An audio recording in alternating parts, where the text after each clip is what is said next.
Monochromatic. This story includes depictions of mental health and death. There is nothing graphic, but these topics are touched on. I had never been quite fond of Eve as her psychiatric nurse, the buoy who kept her from drowning in an ocean of madness.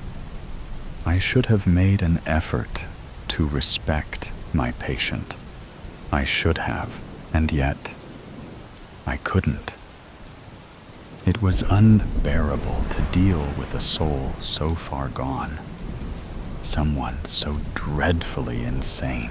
Nonetheless, Evelyn Barrett was still mine to care for, my own burden. It was odd to dwell on the fact that someone so young, barely even 18 to be exact, could mentally fall down such a slippery slope. Eve was admitted to the sanitarium around 2 months ago, following her breakdown at school. According to her classmates, Eve had never been social. She tended to keep to herself when given the choice. And while this was not abnormal behavior for a teenage girl, it had always been different with Eve. Well, it had grown to become different. Students began reporting incidents involving Eve. They would hear her muttering to herself in class, her words unintelligible, but her whispers crazed. They would hear her sobbing in bathroom stalls. Her teachers noticed her grades slipping. Eve would write ominous messages on her papers, and she would draw horrific drawings in her notebook. Drawings of characters plucked straight from horror movies, monsters. Though her behavior was abnormal, Eve caused no problems. She remained silent, which was nothing out of the ordinary. She basked in the endless insanity of her paranoid, twisted mind. But at that time, no one was aware of how truly twisted it was. After months of containment, Eve suddenly exploded. She jumped up in the middle of class and shrieked, screaming bloody murder. Accounts of the story from her classmates explained that Eve screamed, "Leave me alone," dozens of times. According to the witnesses, Eve was not talking to a specific person, not one that anyone could see anyway. Her teachers restrained her and subdued her screams. Her behavior was, according to her classmates, purely and utterly horrifying, insane. And so, I was stuck with Evelyn Barrett. I tried to build connections with my patients, and usually, I was successful. Over my years as a nurse, I liked to think that my psychological support helped my patients heal. It did. There was no doubt about it. I did my job well, until Eve came along. For some odd reason, I could not break through with Eve, break into her subconscious, and heal her fragile mind. Whenever I tried to talk to her, she would do one of two things. Either she would completely block me out, or she would scream nonsense at me. In any case, neither method was beneficial in the slightest. The past 2 months had consisted of pointless therapy sessions and no progress whatsoever. I couldn't help but feel sorry for the poor girl. As I walked into my tidy office, I pushed out a sigh and slumped into my armchair. Eve was scheduled to meet with me at any second, and to be quite honest, I was dreading our session. Up until now, my day had been calm. My serenity was about to be interrupted simply by being in the presence of the crazed child. 3 knocks on the door was all it took. My spine straightened, and I felt the muscles in my neck tighten. My automatic physical response whenever Eve was near. The creaking of the door disturbed my therapeutic silence, and as I watched a caretaker escort Eve through the doorway, a queasy feeling began to form in my gut. Eve seemed on edge today, more on edge than normal. Her long cascade of honey blonde hair was ruffled, as though she couldn't be bothered to run a comb through it. Her face was a sickly shade of white. The shadows casted upon her face complemented the lack of life within her frozen, gray eyes. Eyes that hardly looked like eyes at all. She looked dreadful. The caretaker made sure that Eve settled comfortably on the couch before taking her leave. Nevertheless, Eve looked nothing but uncomfortable. She brought her knees to her chest and hugged them tightly, her body resembling something of a ball. Her hands shook while her feet tapped on the cushion over and over again. It was easy to assume that nerves had Eve in a chokehold. "How are you doing today, Eve?" I asked the girl, my voice visibly annoyed. I didn't care enough to put on a facade for her. Eve wasn't fond of me, as far as I could tell. It was obvious by the way her eyes ever so slightly cut into my face, as though they were 2 honed knives. Regardless, the feeling was mutual, and so treating one another this way had become routine. Usually when I asked her a question, Eve ignored it completely. I assumed she would simply ignore me by the way her gaze dug into my skin, and so I wasted no time before pulling out my notebook. Lazily, I jotted down a note. "Silence," I wrote. Nothing out of the ordinary, until I heard a raspy breath emerge from her mouth.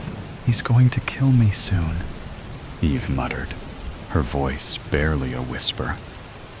I could hardly comprehend her words.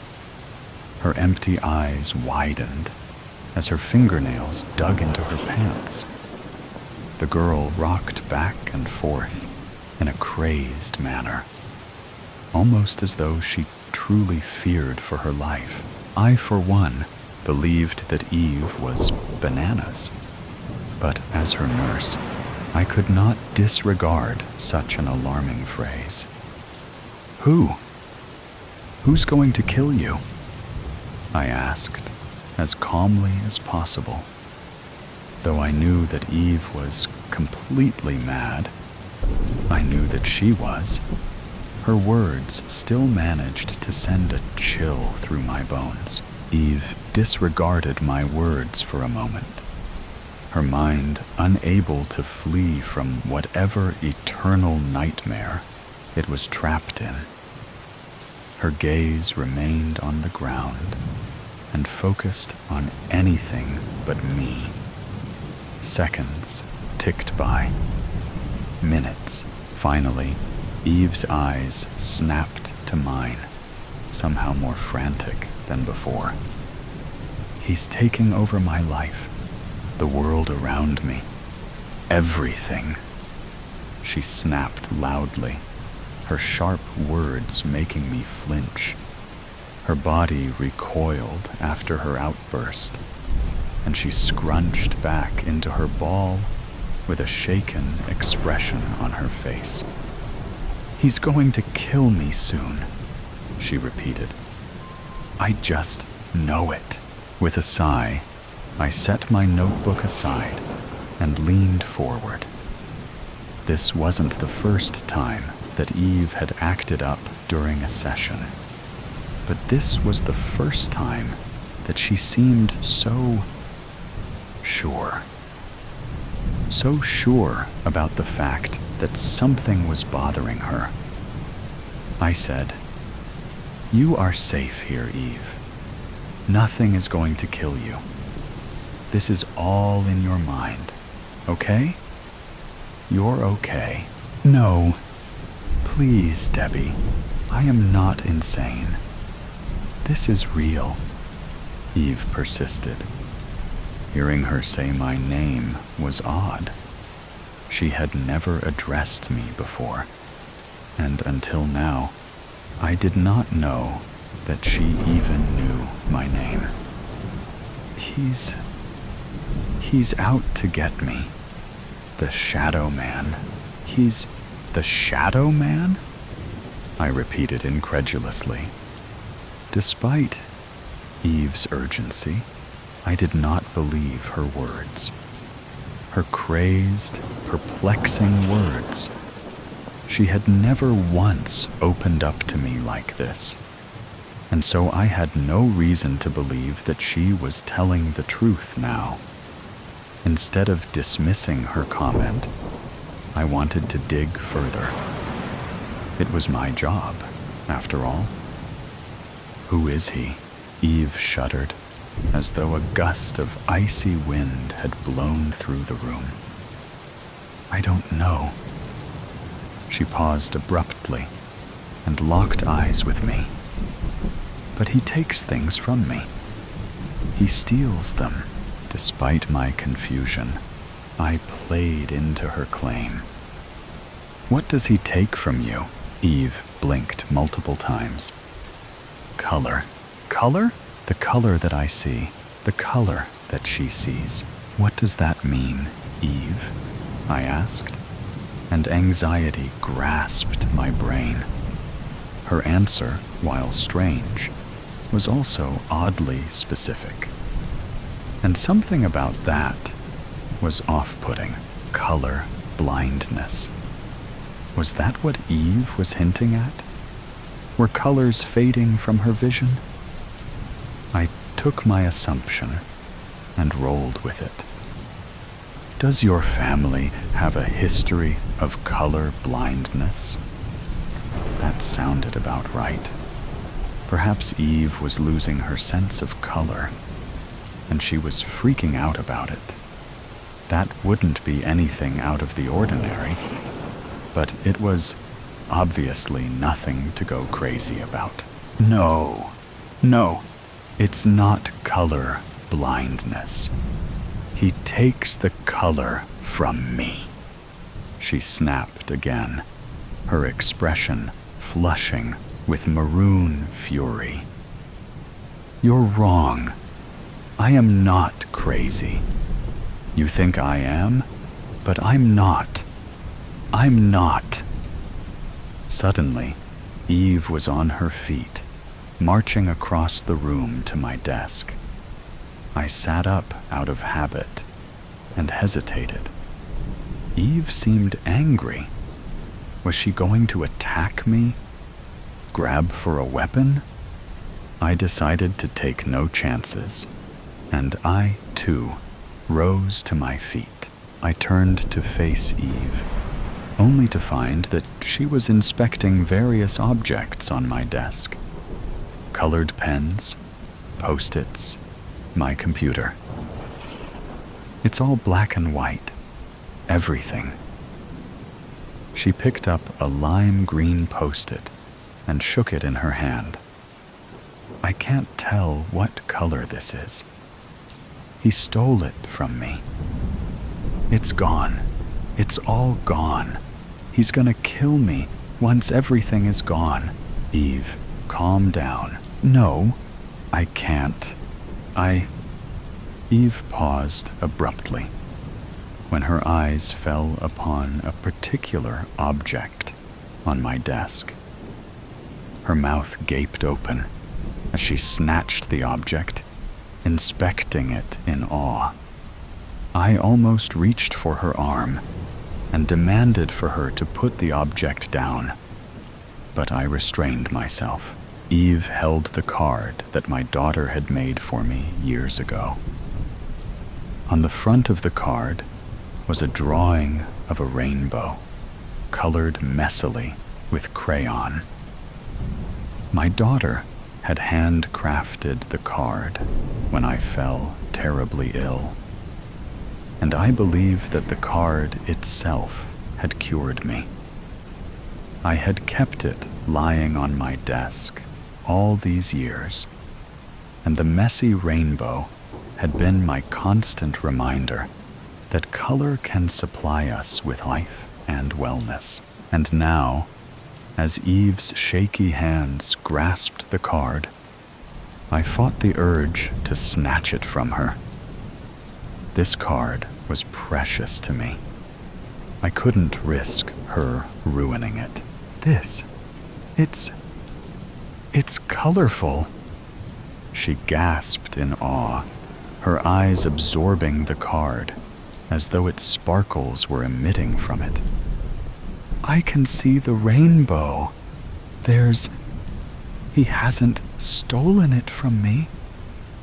Suddenly, Eve's guard was up once again, and she clenched the card against her chest.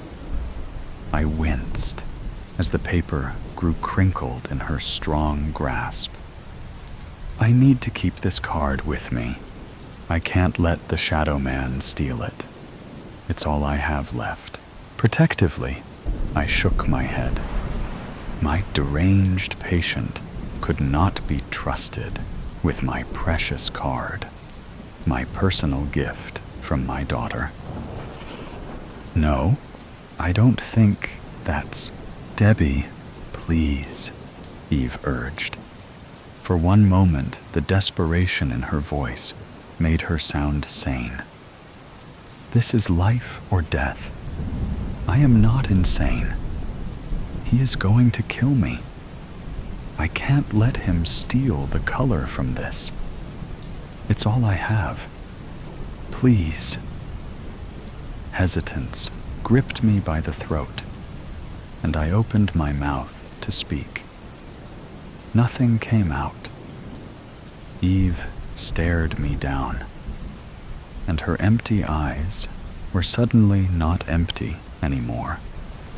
They weren't lifeless. Instead, they seemed brighter, filled with life, with hope. I had never seen this side of Evelyn Barrett before. I stuttered. Nothing is going to happen to you, Eve. You don't need this card.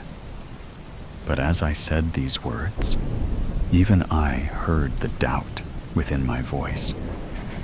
I felt that I would regret keeping the card. Perhaps if I gave Eve the card to borrow, she would feel more at ease. Perhaps this card was the key to break through into Eve's mind. Perhaps she wasn't so far gone. Reluctantly, I backed away from the girl. Just keep it for now. That's fine, I sighed. Eve's eyes sparkled, and a hint of a smile pricked at her lips. She looked normal, as though she didn't live in a sanitarium. Thank you, Debbie. Thank you, she repeated hastily. Just return it to me when you no longer need it. Of course. Eve's mannerism was completely different than it had been when she first arrived. As she continued inspecting the card in awe, I couldn't help but smile. Perhaps I could help her.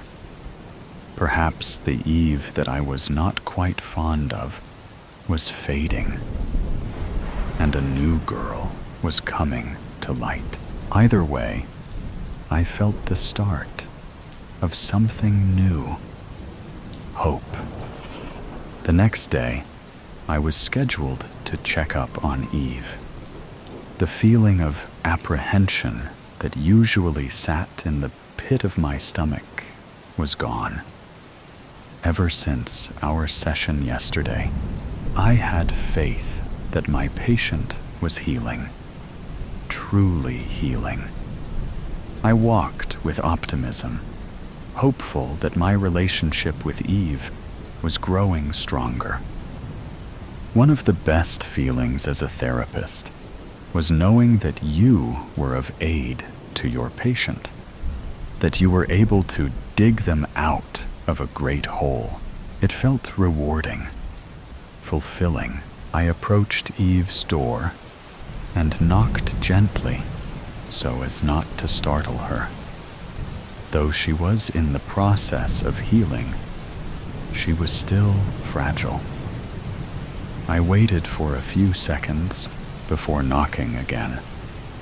Eve did not respond, and I heard no noise from inside the room. The queasy feeling in my stomach returned. I knocked louder. No response. To accompany my uneasiness, an alarm resonated through my skull. Something was wrong. Skeptically, I pushed open the door and took a quick glance around the room. It didn't take long for me to spot her. Eve. She was sprawled out on the ground, unconscious. Without hesitation, I crouched on the floor next to her, shaking her shoulder. "Eve? Eve?" I blurted. There was no response. She didn't move. "No, Eve. Wake up."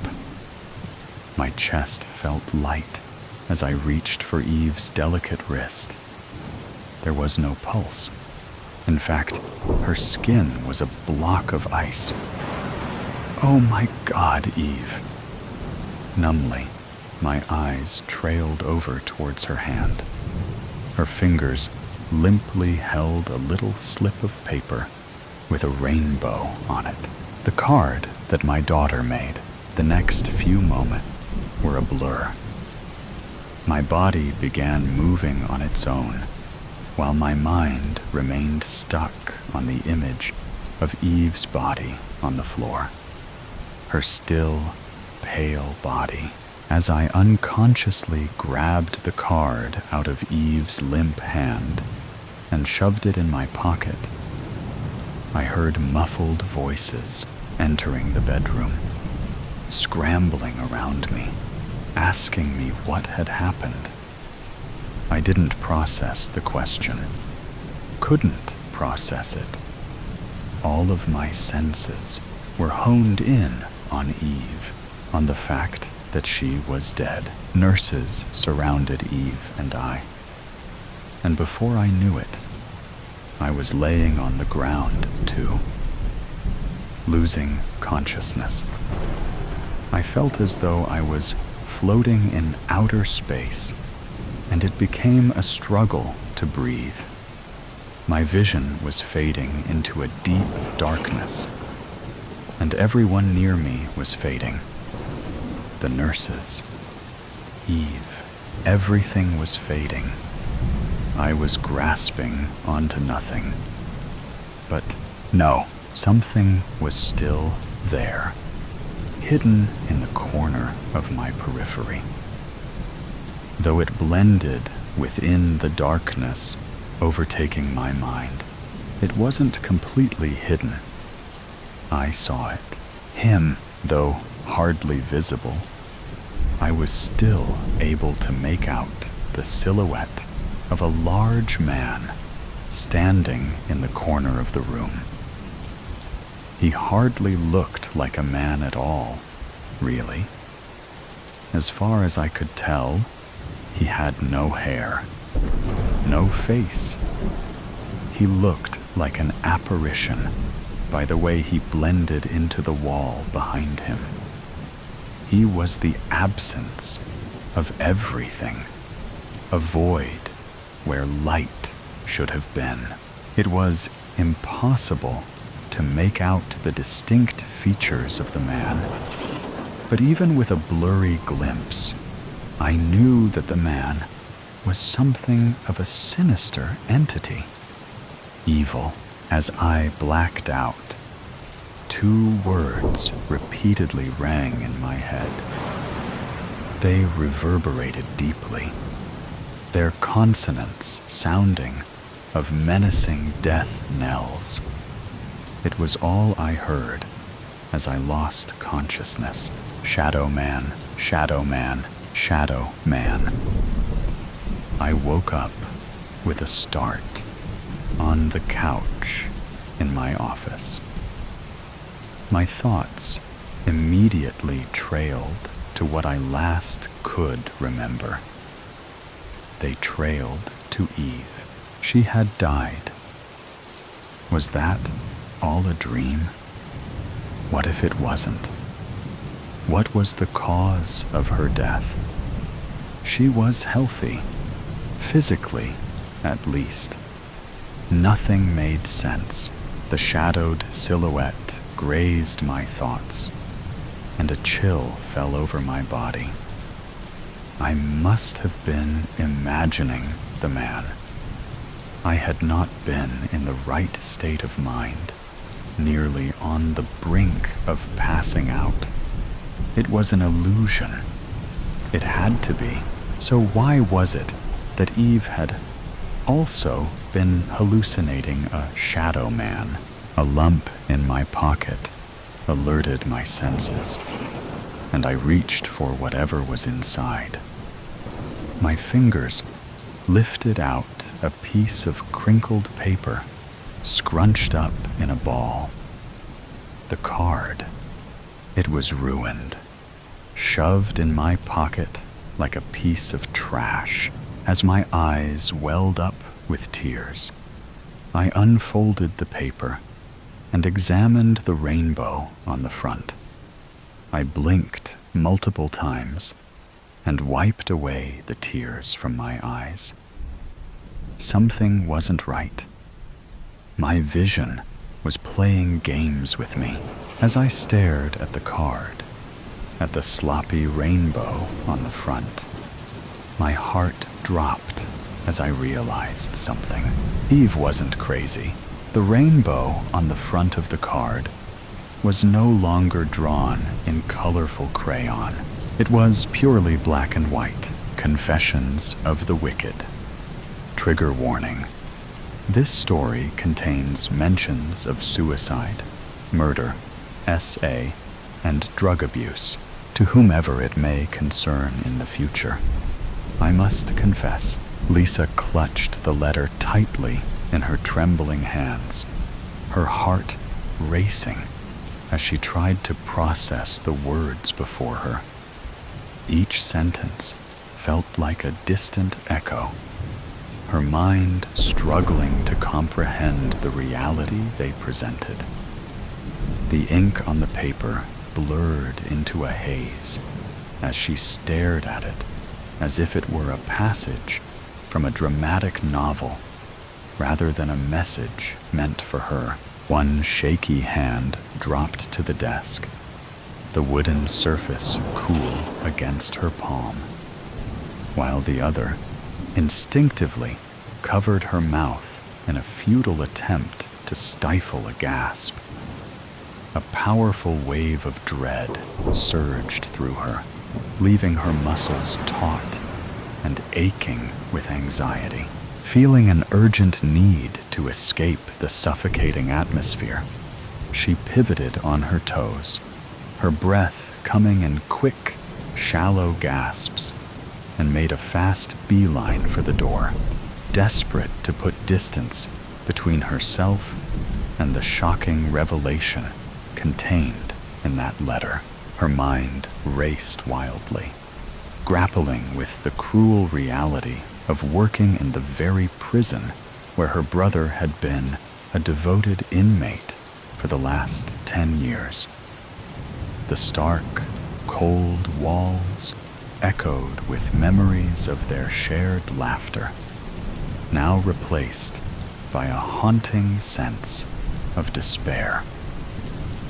Every day, she poured herself into her work, driven to the brink of insanity as she navigated the complex legal system, desperately seeking a way to free him. Yet, in the quiet moments, a dark shadow loomed over her thoughts, the chilling possibility that all her efforts might still fall short in saving him from the fate the letter she held had predicted. She remembered the moment she first heard about her brother's arrest in South Korea. A wave of despair crashing over her. Confusion and heartbreak gripped her as she tried to fathom why he had been taken from her. In those early days, she had poured herself into studying the laws of both Korea and the United States, desperate to understand the gravity of the 24 murder charges and 2 counts of attempted murder he faced. Late nights spent poring over legal texts had become her refuge, each page turning fueled by an unwavering determination to bring him back and piece together the chaos that had upended their lives. The murders occurred in the United States, which ultimately led Lisa's family to seek refuge in South Korea. They were fleeing the shadows cast by a chilling truth. Richard was a serial killer. Disturbingly, Lisa's parents were aware of Richard's dark nature long before the FBI uncovered his gruesome activities. He had confided in them, revealing his violent tendencies and chilling declaration that he would continue his spree regardless of the consequences, even if apprehended. Richard's descent into darkness began at a young age. When he was just 17, he was discovered covered in blood at a crime scene, a scene that would mark his 3rd murder. This incident forced him to come clean about his heinous actions. Under pressure from law enforcement, Richard detailed each horrifying crime he committed, recounting events with a disturbing calmness, as if sharing mundane stories instead of the tragedies he inflicted. For Lisa's family, the awareness of his twisted mind and the violent past they were escaping only deepened the turmoil they felt in their new home. Their parents seriously thought about turning him in to the police, but then they saw Lisa. How could they abandon their youngest? Their son had taken lives. It's infuriating to think they were so desperate to protect him that they convinced themselves he could get away with it, claiming self-defense. And if that failed, they had the audacity to believe he could plead insanity. It's maddening. They were determined not to let their family suffer the consequences of his monstrous actions. They had fought hard for their so-called American dream, and now they were willing to ignore the reality of murder just to keep it intact. I've committed some really questionable acts that I have come to wholeheartedly regret. Some may ask why I even did such a thing. The answer will always be that I do not know myself. You can call it an insatiable urge. Lisa stood before her brother's cell, her heart pounding in her chest as she fought to steady her breath.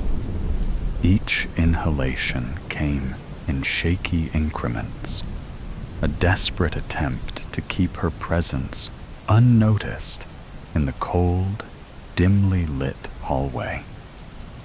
She searched for some sort of implication to give truth to that letter. All that was in the cell were her brother's two very active cellmates.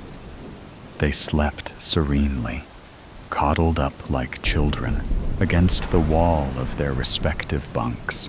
As she tightly gripped the cold metal bar of the cell, an electrifying tension filled the air, causing the inmates to stir in panic. It was as if a primal instinct had been awakened within them, leading them to believe they were suddenly thrust into a perilous struggle for survival. Much like the brutal realities one often faces in the dark corners of the slums, the brawny ginger had his eyes wide and red with irritation. He almost flew from his frame from the banging that Lisa's small palm had brought to life with a touch. The other, smaller but still muscular, had softly turned himself over, almost unbothered by the verbal intrusion caused by the one female CO showing up at their block in the dead of night. There was only a lustful glare there.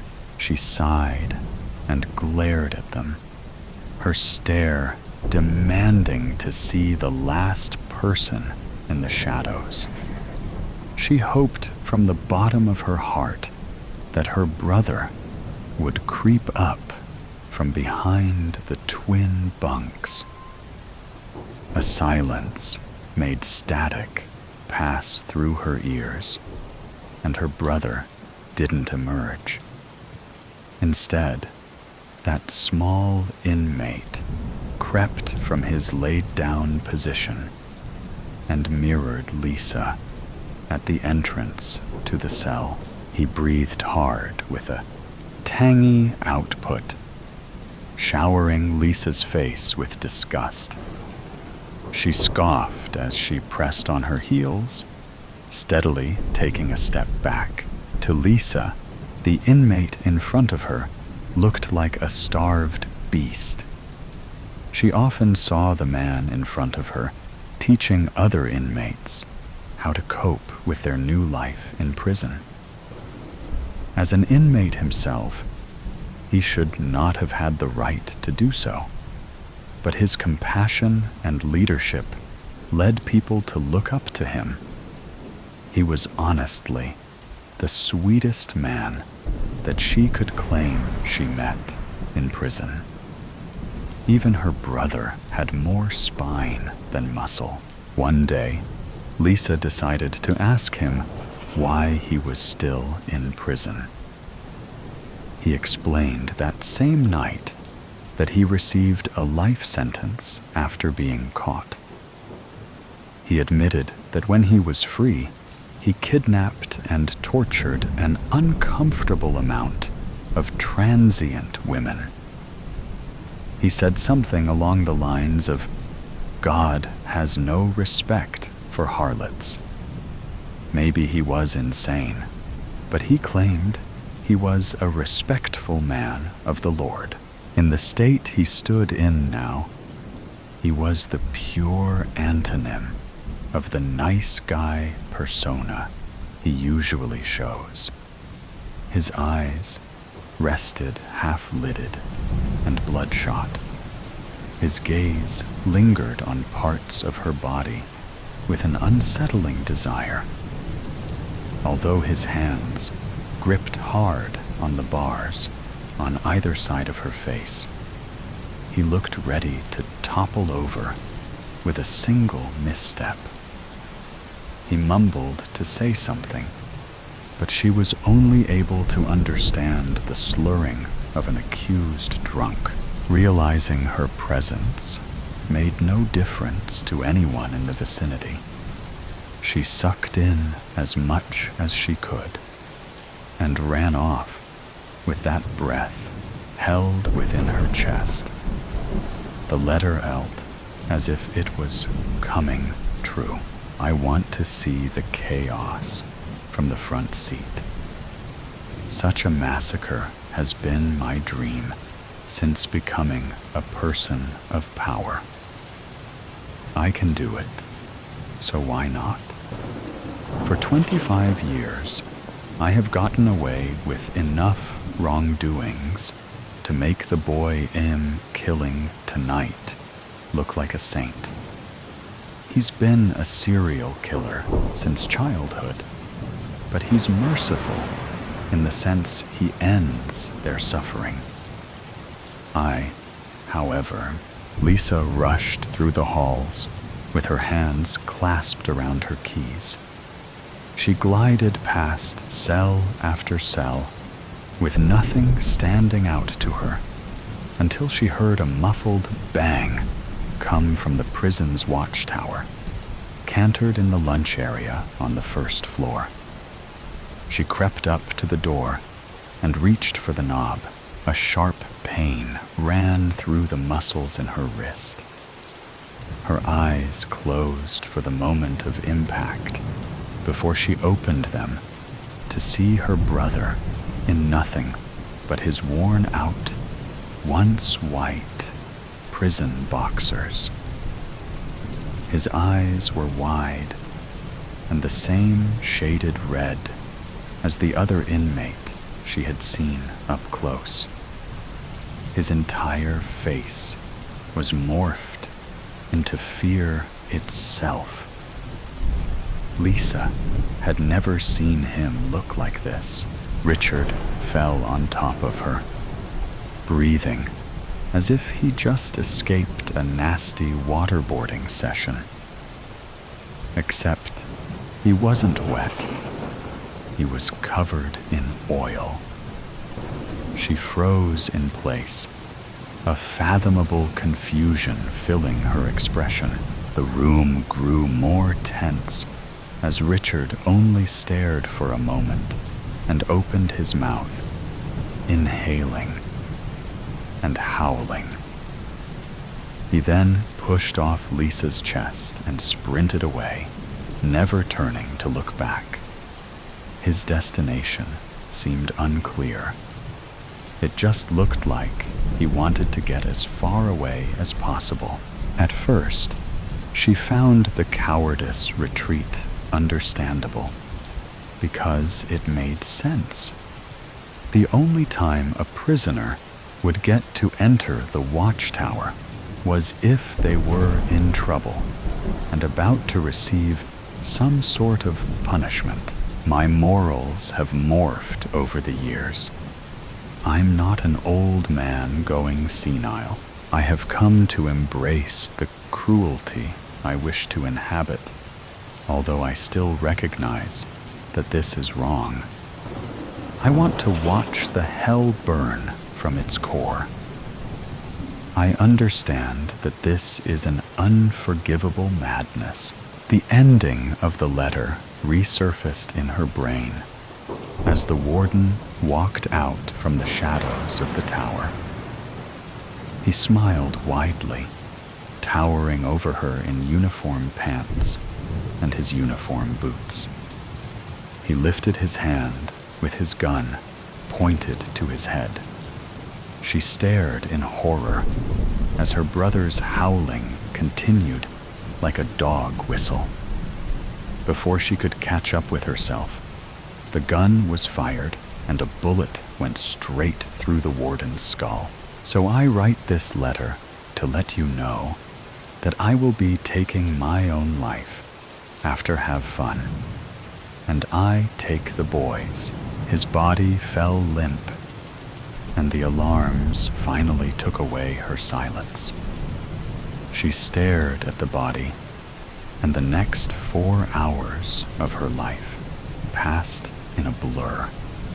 She was taken into emergency care and treated for substance abuse, just like everyone else in the prison. even though she had accidentally saved her brother's life that night. It was already too many deaths, too late. The world had already been spoon-fed the confession of the wicked. One last thing. The room was dim, filled with the soft beep of machines and the sterile smell of antiseptic. The air, thick with the weight of illness, seemed to hold its breath, as if the world itself knew that something important was about to happen. Outside the bedroom, the sun had begun to set, casting shadows across the walls. Little did I know that this would be our last conversation. I sat at the edge of my sister's bed, watching her sickly form. My once strong sibling was now bedridden. She was barely recognizable under the thin hospital sheets. The illness had taken all of the color from her face. The pain had made her quiet. Her usual loud laughter was now replaced by a smile that barely reached her eyes. It had been months since the doctors had said there was nothing more to be done, but I'd clung to the hope that she would get better.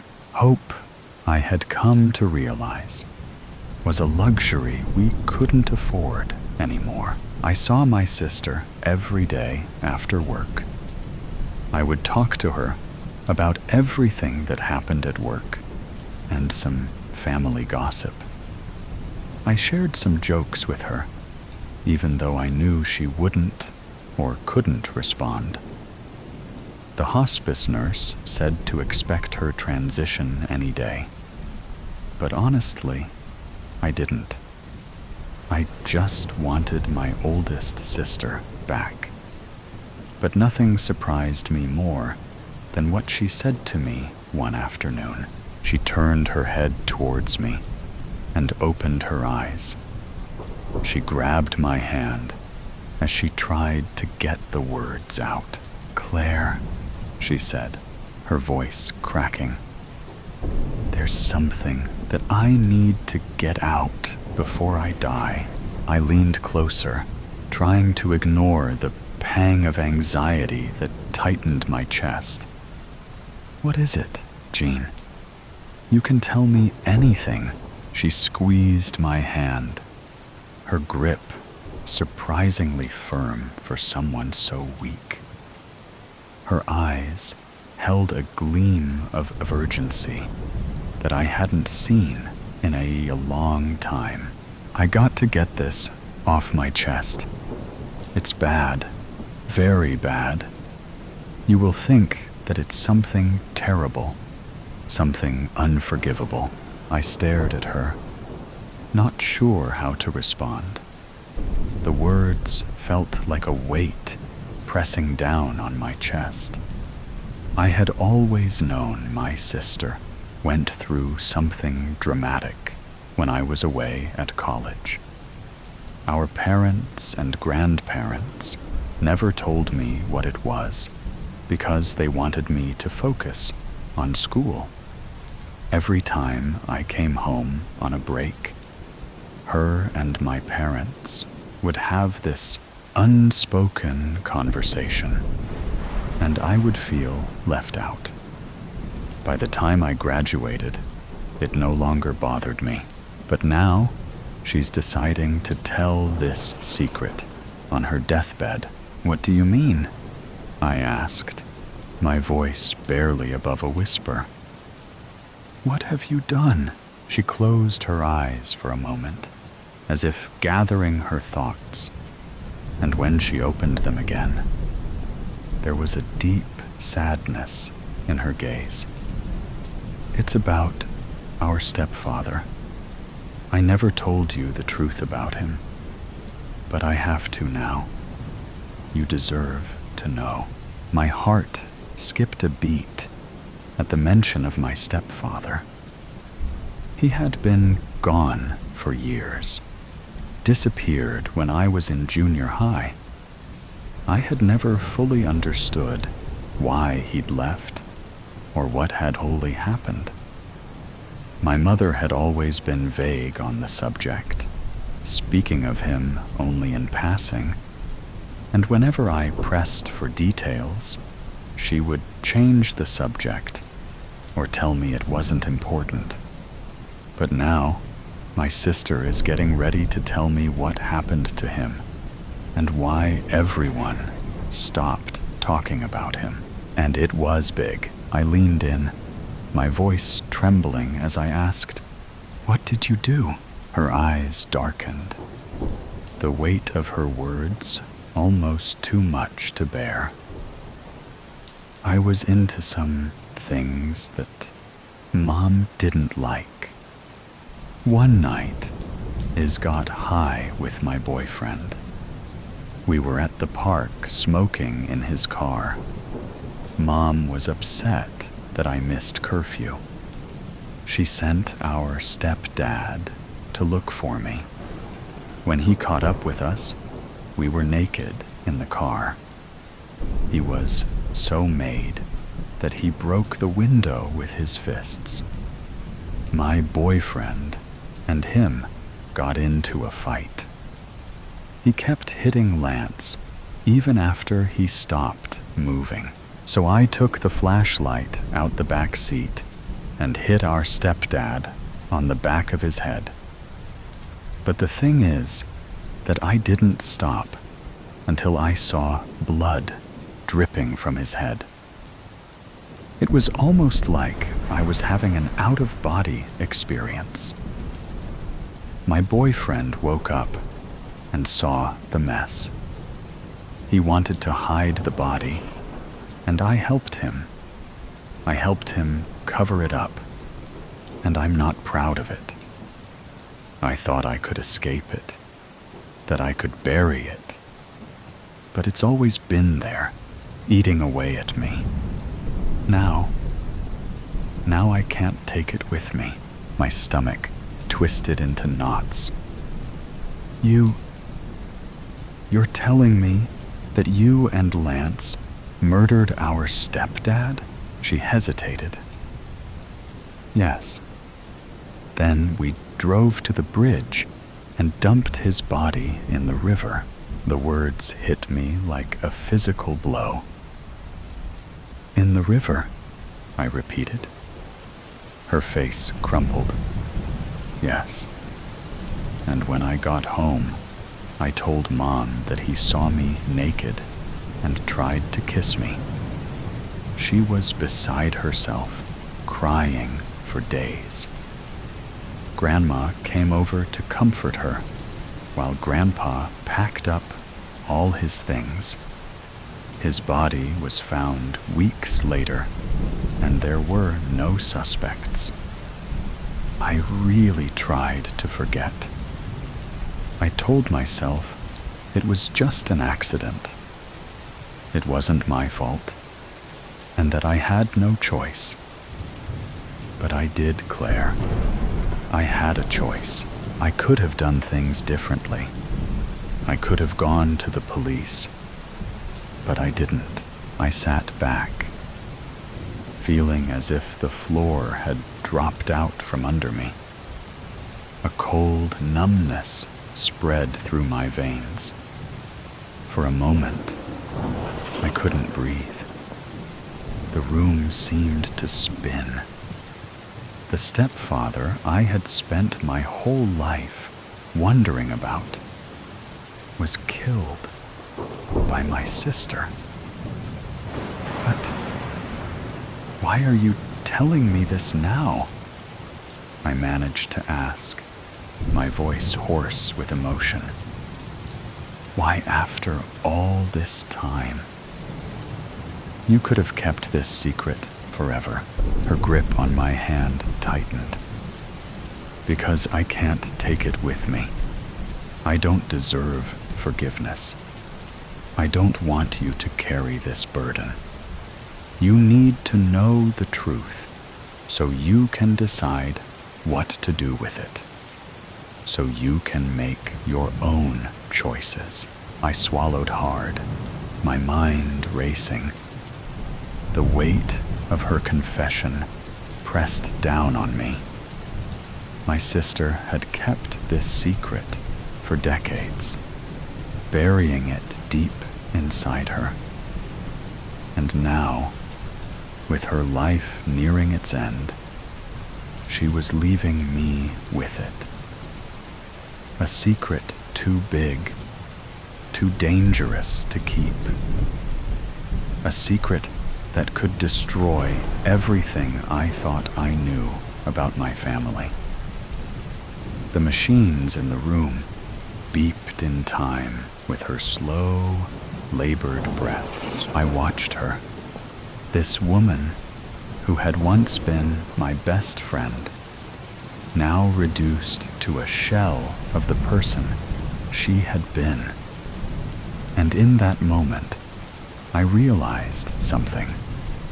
I wasn't just deciding whether to reveal a secret. I was deciding what kind of person I wanted to be. In the end, I didn't know if I would ever be able to reveal the truth to the world. But for now, the secret is staying with me.